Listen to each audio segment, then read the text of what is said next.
Oh, hello. This is Tak Chung from Walk with Tak. Welcome to my YouTube channel. If you enjoyed this video, please like, subscribe, and share. I really like the saying that you lose weight in the kitchen and you get fit in the gym. And my fast cooking system is designed for you to achieve that. I'm going to show you how to achieve that in this video using this pan-fried noodle dish with chicken, Brussels sprout, and green bean. Okay, let's get into the kitchen and see what we could do. I'm going to cook this dish how I normally would cook it, and then I'm going to show you how I make changes that to increase its nutritional value and reduce its calorie contents. In this video, I'm going to demonstrate to you how to cook a pan-fried noodle dish that is sufficient for 4 people. After I add noodles to the wok, I toss them, make sure that they are coated with oil and do not stick to the bottom. And I add a little bit more oil just in case. I use 24 ounces of pre-cooked noodles, which is enough for 4 people. These are angel hair spaghetti pasta noodles, and they work very well. I store them in the refrigerator at least overnight. That will prevent them from sticking to the bottom of wok when I fry them. This pan-fried noodles is known as a Cantonese style noodle. Now, for the while that I used to come to the impression is that only certain type of noodles, particularly egg noodles, are good for this purpose. But unfortunately, I discovered that the angel hair pasta noodles work equally well, and that makes it much easier because they are easily available. As you notice here, I fry the noodle on one side first, and then I flip them around and to fry the other side. How long you fry the noodles depends on the texture that you want. If you want the noodle to be crispy, and then you can fry it a bit longer. We would like the noodle to be semi-crisp to mix with the soft texture as well. So we try not to over fry them. And sometimes when we eat out at a restaurant on this dish, they tend to fry it too much than how we like it. At this point, the noodle seems to be exactly the texture that we like. So I'm going to remove about half of it and put it into a prepared meal set up for my son. The remaining half will be used for dinner for my wife and I this evening. I must admit, frying these noodles takes quite a bit of time, but the time is well worth spent because this is one of our favorite dishes. And for this evening, it took us about 20 minutes. The next step in making this dish is to cook the vegetable portion. The choice of the vegetable in this dish in part is driven by what is available to me in the refrigerator of the prep that I have left for the week. The other factor that drives the combination of the vegetable for this dish is based on what I perceive that will go well with each other. I decide upon a combination between Brussels sprouts and French beans. They have similar texture and they require about the same cook time, so they work very well when I cook them together. For health reasons as well as for taste preference, I try to use as little oil as possible. As you can see, the bottom of the wok is almost dry because the oil has been absorbed by the vegetables. I have learned this really neat trick from my cousin Marge, and she told me that if you don't leave too much oil at the bottom of the wok, that will increase the temperature, and this will cause the food ingredients first to caramelize and next to char, and that greatly enhance the flavor of the vegetables. And now the vegetable is about 90% done. The next step is to add the tofu pulp. The tofu pulp is already cooked. The purpose of cooking the tofu pulp at this point is to saturate the sponge-like matrix to give it this special flavor and texture. And the tofu pulp will absorb whatever flavor that's in the dish. And when they're saturated with the sauce, when you bite into the tofu pulp, it feels like you are biting into a packet of soup. The tofu pulp contains no preservative, so you have to use it right away, but they could be frozen as well. I'm going to season this dish first with some oyster sauce and then followed by with some hoisin sauce.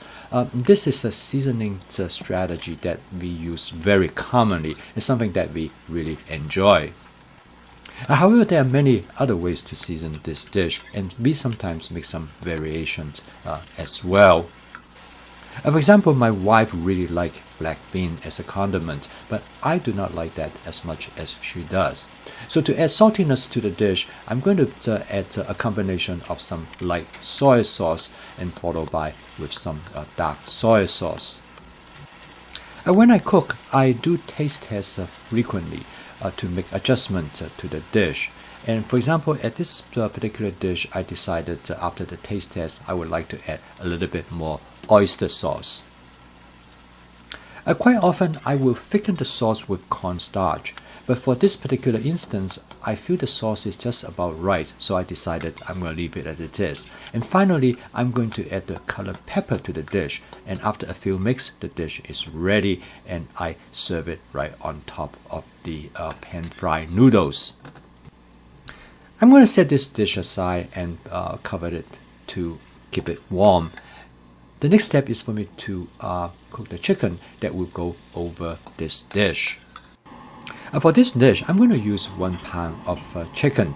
I cut the chicken into the size good for stir fry after I bring them back from the supermarket. And then I freeze them in 8-ounce packages. This way, I can thaw them out in about 10 minutes when I'm ready to use them. After the chickens are thawed, I coat them with cornstarch and I season them with lemon pepper. The cornstarch will protect the chicken from the heat and it will keep the inside of the chicken moist and tender. I'm going to use altogether 1 pound of chicken to cook this dish. I'm going to add 1 tablespoon of minced garlic to the chicken.